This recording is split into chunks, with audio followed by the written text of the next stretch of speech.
warahmatullahi wabarakatuh. Selamat pagi rekan-rekan semua. Kembali lagi bersama saya Sabila Hairani Putri dalam laporan Learning Journal mingguan untuk mata kuliah Public Speaking.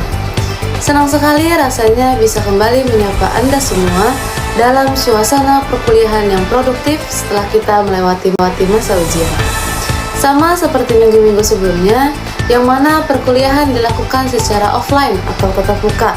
Seperti biasa juga diawali dengan sambutan hangat dari Pak Adi setelah kemarin kita melaksanakan ujian tengah semester atau UTS. Tetap sama seperti minggu-minggu sebelumnya, kuliahan diawali dengan praktek public speaking dari ketiga teman saya yang terpilih di minggu ini. Yang pertama ada Diana yang tampil sangat menjiwai peran sebagai guru PAUD.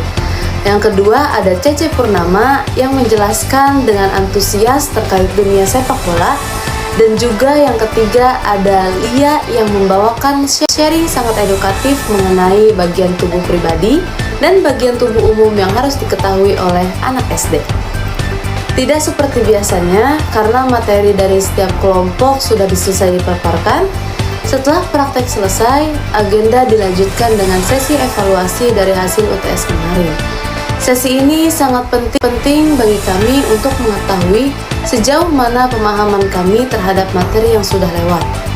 Setelah evaluasi, perkuliahan dilanjutkan dengan pemaparan materi mendalam langsung dari Pak Adi mengenai presentasi dan jenis pembicaraan publik.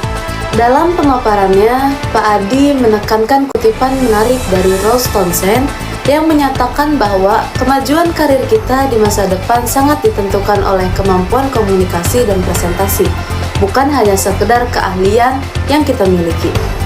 Kita belajar membedakan antara berbicara di ranah privat, seperti dengan keluarga atau sahabat, dengan berbicara di ranah publik. Di wilayah publik, kita dihadapkan pada keberagaman orang, kuantitas audiens yang lebih banyak, serta tempat dan acara yang lebih formal. Namun, berbicara di ranah privat tetaplah penting karena di sanalah sarana latihan kita sebelum terjun ke publik. Pak Adi juga menjelaskan 6 prinsip utama dalam komunikasi yang harus kita pegang teguh. Yang pertama, kita harus tahu informasi apa yang ingin disampaikan. Yang kedua, kita harus memiliki tujuan yang jelas. Apakah itu untuk memberikan informasi, mendidik, atau mengaruhi audiens? Yang ketiga, kita wajib mengenal khalayak atau audiens kita, mulai dari karakteristik, pendidikan, hingga status sosial mereka. Yang keempat adalah cara mengkomunikasikan pesan, apakah secara akurat, singkat, atau spontan. Yang kelima, kita harus mampu menghilangkan hambatan atau noise, baik itu kendala teknis maupun emosi pribadi. Dan yang terakhir adalah target, yaitu memastikan audiens mengerti dan tujuan komunikasi kita benar-benar tercapai. Satu hal yang sangat menyentuh dalam materi kali ini adalah pandangan mengenai rasa takut. Pak Adi menyampaikan bahwa rasa takut saat presentasi itu sangat wajar dan manusiawi. Musuh utama yang perlu kita kalahkan bukanlah rasa takut itu sendiri, melainkan diri kita sendiri.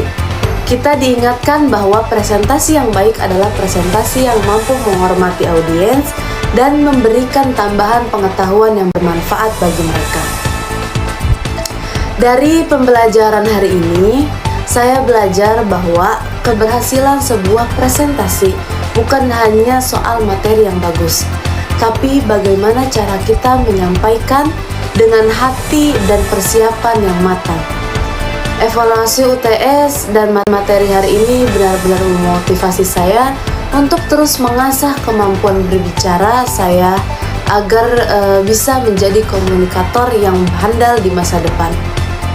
Terima kasih kepada Pak Adi atas ilmu dan evaluasinya yang sangat membangun, serta teman-teman yang sudah tampil luar biasa hari ini. Demikian learning journal saya untuk minggu ini. Terima kasih atas perhatiannya. Tetap semangat untuk terus berlatih dan sampai jumpa di laporan minggu depan. Wassalamualaikum warahmatullahi wabarakatuh.